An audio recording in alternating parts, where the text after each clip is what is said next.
하나님 말씀 창세기 7장 5절에서 12절 말씀입니다. 노아가 여호와께서 자기에게 명하신 대로 다 준행하였더라. 홍수가 땅에 있을 때에 노아가 600세라. 노아가 아들들과 아내와 자부들과 함께 홍수를 피하여 방주에 들어갔고 정결한 짐승과 부정한 짐승과 새와 땅에 기는 모든 것이 하나님이 노아에게 명하신 대로 암수 둘씩 노아에게 나와 방주에 들어갔더니 7일 후에 홍수가 땅에 덮이니 노아 600세 되던 해 2월 곧 그달 17일이라. 그날에 큰 기품의 샘들이 터지며 하늘의 창들이 열려 40주야를 비가 땅에 쏟아졌더라. 성경 한 군데 더 보겠습니다. 마태복음 3장입니다. 마태복음 3장 5절부터 보겠습니다. 이때에 예루살렘과 온 유대와 요단강 사방에서 다 그에게 나와 자기들의 죄를 자복하고 요단강에서 그에게 세례를 받더니 요한이 많은 바리새인과 사두개인이 세례 베푸는 데 오는 것을 보고 이르되 독사의 자식들아 누가 너희를 가르쳐 임박한 진노를 피하라 하더냐. 그러므로 회개에 합당한 열매를 맺고 속으로 아브라함이 우리 조상이라고 생각지 말라. 내가 너희에게 이르노니 하나님이 능히 이 돌들로도 아브라함의 자손이 되게 하시리라. 이미 도끼가 나무 뿌리에 놓였으니 좋은 열매 맺지 아니하는 나무마다 찍혀 불에 던지우리라. 나는 너희로 회개케 하기 위하여 물로 세례를 주거니와 내 뒤에 오시는 이는 나보다 능력이 많으시니 나는 그의 신을 들기도 감당치 못하겠노라. 그는 성령과 불로 너희에게 세례를 주실 것이요 손에 키를 들고 자기의 타작마당을 정하게 하사 알곡은 모아 곡간에 들이고 쭉정이는 꺼지지 않는 불에 태우시리라. 아멘.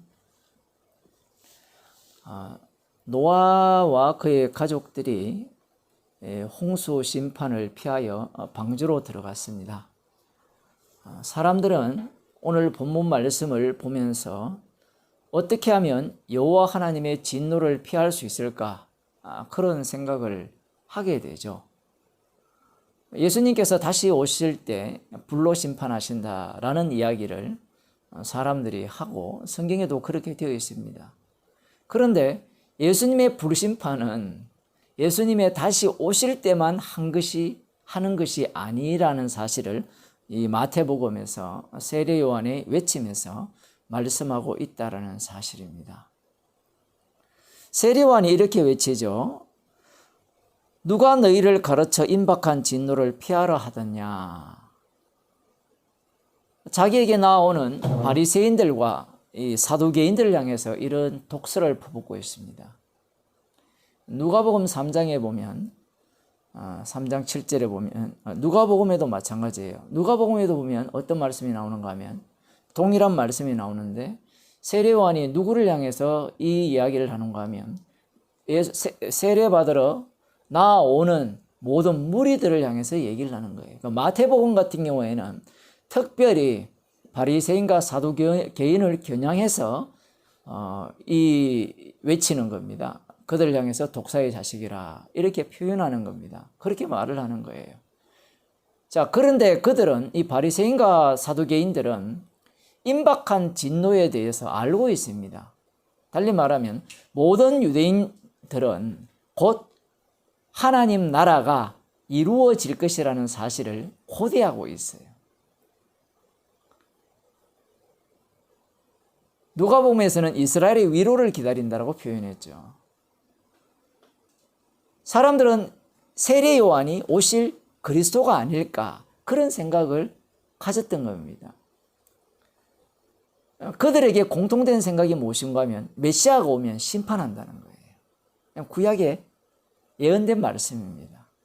그럼 메시아가 심판을 할 때 어떻게 심판을 하느냐라고 할 때는 말씀대로 살아가는 자들, 그들은 메시아 왕국에 참여해요. 말씀대로 살지 않는 자들은 거기에 들어갈 수가 없습니다. 물론 그 메시아 왕국에 들어가는 우선순위는 유대인들이죠. 혈통적으로. 그럼 사두개인과 바리새인은 어떤 사람들이냐라고 할 때는 이들은 쉽게 말하면 율법대로 사는 사람들입니다. 법이 없어도 사는 사람들이 아니라 법이 있어도 법대로 사는 사람들이에요. 율법의 의로는 흠이 없는 자로 살아가는 자들이 바로 바리새인과 사두개인들입니다. 그러면 그들이 왜 그렇게 살아가느냐라고 할 때는 메시아가 오시게 되면 심판을 하는데 그 메시아 왕국에는 누가 들어갈 수 있느냐라고 할 때는 말씀대로 사는 자만 들어가요. 율법대로 사는 자만. 목사님, 하나님 나라는 예수님의 피로 들어가잖아요. 그건 예수님 이야기예요. 예수님 주장이라는 거예요. 일방적 주장. 구약의 여호와 하나님께서 말씀하신 내용은 그게 아니에요. 메시아가 오면 메시아 왕국에 들어갈 사람들은 누구밖에 없느냐라고 할 때는 말씀대로 사는 자입니다. 왜냐하면 이미 역사적으로 6,000년 동안 이렇게 들여다보게 되면 4,000년이라 할 수 있죠. 어쨌든 그 기간 동안 들여다보게 되면 말씀대로 순종하지 않는 자들은 하나님께서 멸망시켰어요. 그리고 북이스라엘, 남유다, 북이스라엘도 마찬가지죠. 우상 숭배하고 말씀을 여호와 하나님의 말씀을 듣지 않아서 멸망당하고 남유다도 바벨론 제국에서 멸망당했거든요.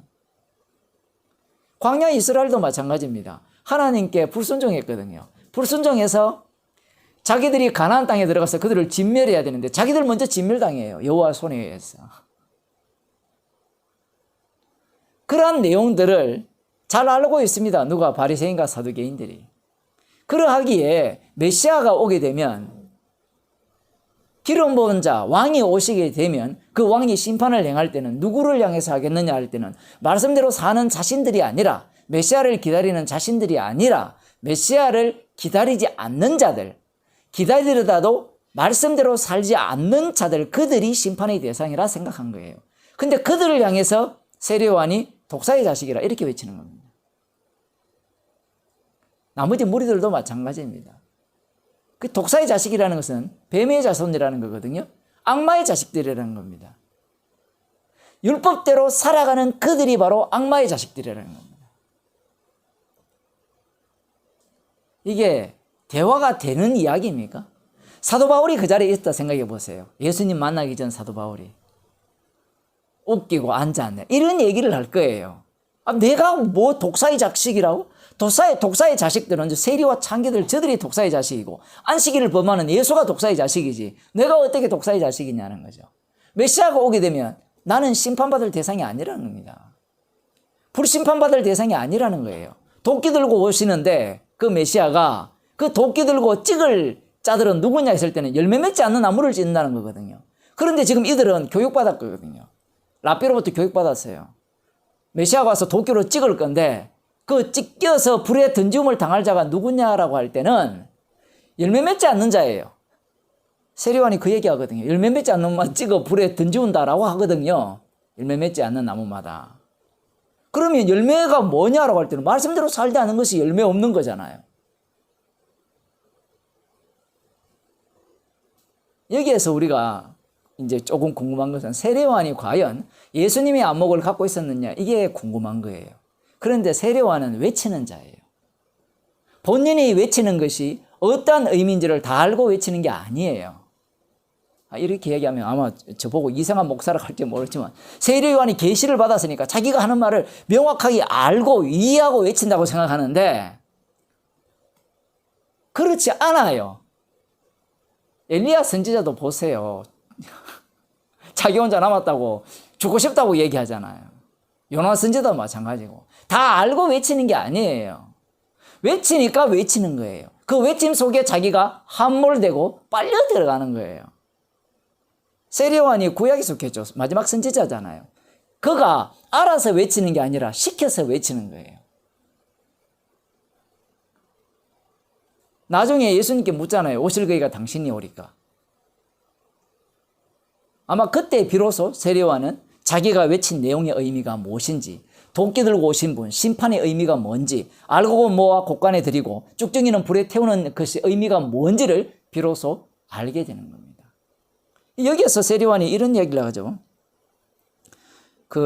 합당한 열매를 먹고 속으로 회개에 합당한 열매를 맺고 라는 표현을 하거든요. 속으로 아브라함의 자손이라 이야기하지 말라라는 겁니다. 돌들로도 하나님이 얼마든지 아브라함의 자손을 만들 수 있으니까. 그러니 너희들은 회개에 합당한 열매를 맺어라 라는 식으로 이야기를 하잖아요. 세리완도 구약에 속했기 때문에 그런 식으로밖에 이해를 못합니다. 회개에 합당한 열매가 뭐냐? 옷 2벌 입는 자는 1벌 나눠주고, 이 군인들은 강탈하지 말고 남의 것을 덩쳐먹지 말고, 세리들은 정한세 외에 더 이상 밟지 말고, 그렇게 하면 회개에 합당한 열매의 모습이라고 생각한 거예요. 자기가 외치는 것이 그 외침 속에 자기가 함몰당해야 되는데 여전히 구약에 속했으니까 주께서 십자가 사건 속으로 이 세리요한을 끌어당깁니다. 함몰시켜버리죠. 그때 비로소 알게 되는 겁니다. 그런데 세리요한의 외침을 들어보면 마치 그렇게 하면 임박한 진노를 피할 수 있을 것이라 생각하잖아요. 피할 수 없습니다. 노아 홍수 심판을 보면서 사람들은 홍수 심판을 피할 수 있는 심판이라 생각해요. 그래서 천국과 지옥을 이야기할 때 지옥을 피할 수 있다라고 생각해요, 사람들은. 여기 세례요한의 외침 속에 지금도 똑같은 얘기예요. 지금 세례요한의 외침이 곧 지금 외치는 이야기입니다. 누가 임박한 진노를 피하라더냐? 피하라고 가르치잖아요, 교회에서. 예수님 믿으면 됩니다. 십자가 붙들면 됩니다. 성경 말씀이 가리키는 진리의 그 보화를 제대로 깨달으면, 제대로 캐내어서 제대로 머릿속에 입력하면 구원을 얻을 수 있습니다. 지옥을 피할 수 있습니다. 신천지가 그렇게 가르치잖아요. 우리 교회에 오면 이미 천국은 들어왔고 들어온 상태에서 에덴 동산의 풍성한 그 열매들을 마음껏 우리가 획득할 수 있습니다. 이렇게 가르치잖아요. 임박한 진노를 피하라고 가르치잖아요.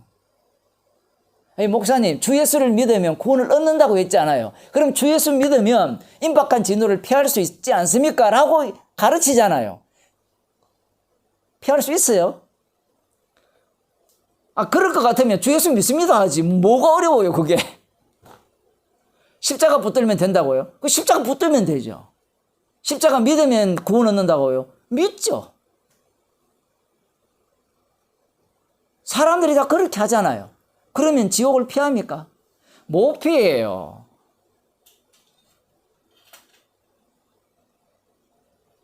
세례요한은 구약에 속했기 때문에 언약의 상대가 자기들이라 생각했어요. 뭔가 우리 쪽에서 변화를 갖고 바꾸고 믿고 의지하고 자기를 낮추면 심판을 피할 수 있다고 생각하는데 심판은 피할 수 없습니다. 이러한 사실은 성령 받은 자만 알아요. 그래서 성도는 심판을 피할 마음이 없어요. 왜? 이미 주님과 함께 심판 받았어요. 불심판 받았어요. 이미 성도는 둘째 사망을 먼저 당했습니다. 그래서 성도에게는 첫째 사망만 있는 거예요. 육신의 죽음밖에 없는 겁니다.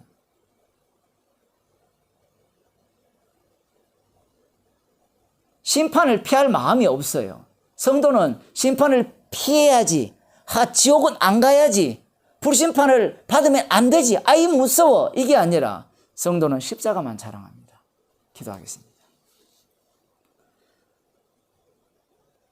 성경 말씀을 대하면서 죽음에 대한 두려움과 죽음 이후의 인생이 어떻게 될 것인가를 두려워하면서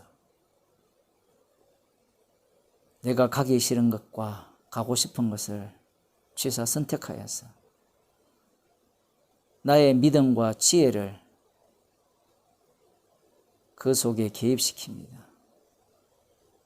이런 모습이야말로 독사의 자식임을 스스로 자인하며 드러내는 모습임을 주께서 저희들에게 지적해 주심을 감사드립니다.